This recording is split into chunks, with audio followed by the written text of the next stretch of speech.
योगेन चित्तस्य पदेन वाचा मलं शरीरस्य च वैद्यकेन योपाकरोत्तं प्रवरं मुनीनां पतञ्जलिं प्राञ्जलिरानतोऽस्मि।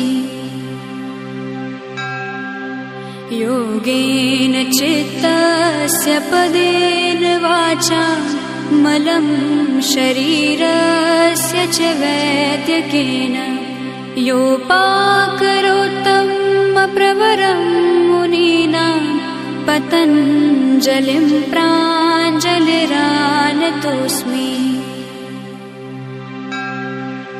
योगेन चित्तस्य पदेन वाचा मलं शरीरस्य च वैद्यकेन योपाकरोत्तं प्रवरं मुनीनां पतञ्जलिं प्राञ्जलिरानतोऽस्मि।